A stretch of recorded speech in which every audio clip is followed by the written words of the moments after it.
Welcome back, everybody. It's Edward Bilder, and I'm back with an exciting new process from the SBA to get yourselves the EIDL loans, 24 months of working capital up to, get this, $2 million loan caps are finally here.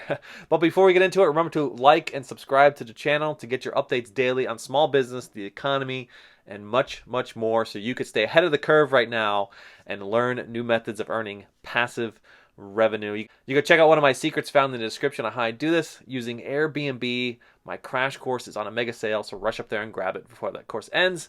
And if you want to partner with me, join me on Instagram and ask me about my Zoom calls. Okay, let's get into your updates. We got some big things happening in the EIDL program. We have a new process, new forms, and we're going to gain speed in this review process. I'm going to explain to you why.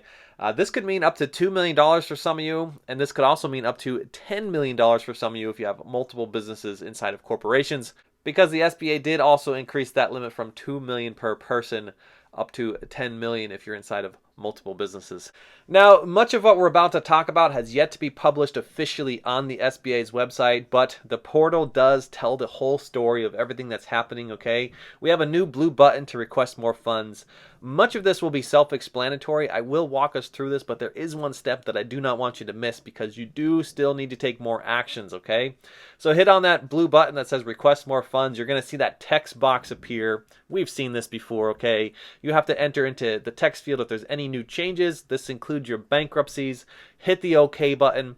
The very next step is important, okay? Log out of your portal and then log back into your portal to see the next series of steps. Now, if you do forget to do this, you will get an email reminder that tells you to go back into your portal because you do still have to complete the actions found inside your portal.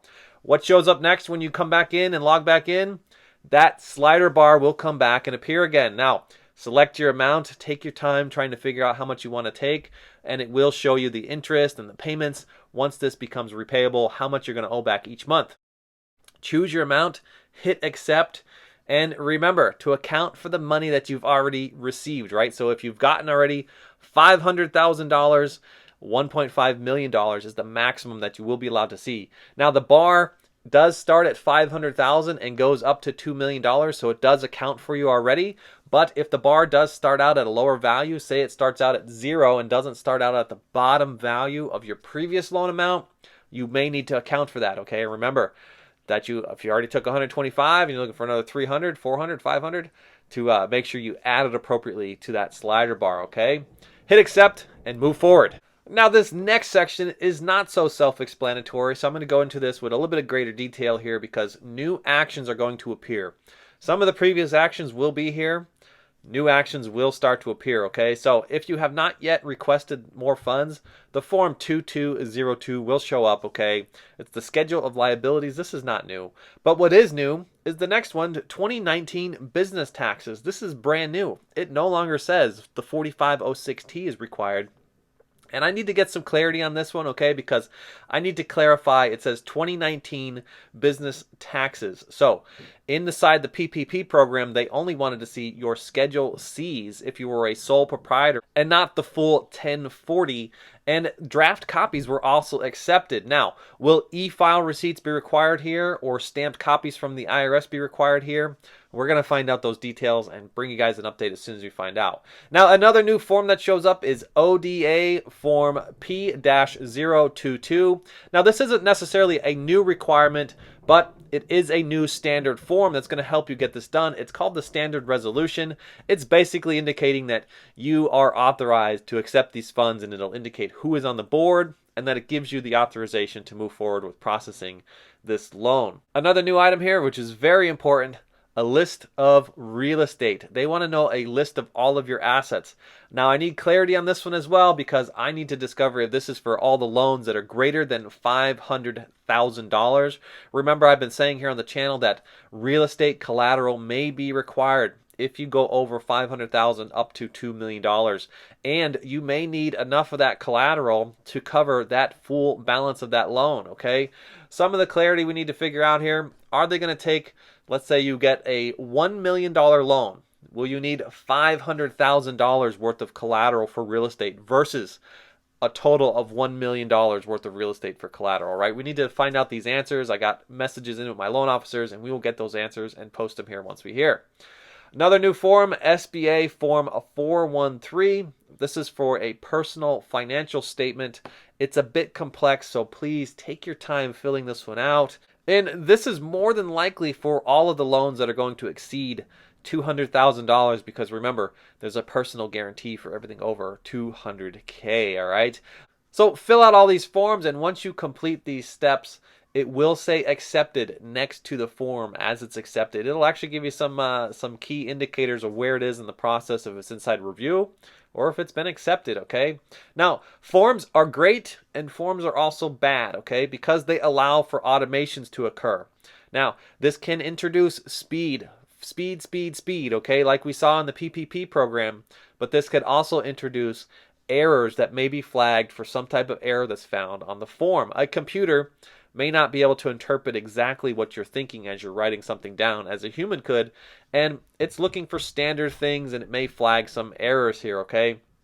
Now, the SBA, they did realize all the chaos that the previous administration did. So now that it's over with capital access, they are reinforcing methods here to finish this process out and get everybody funded, okay? They're allowing loan officers to review the reconsideration process. And it's not yet confirmed, but it appears like they are going to follow the 7A process.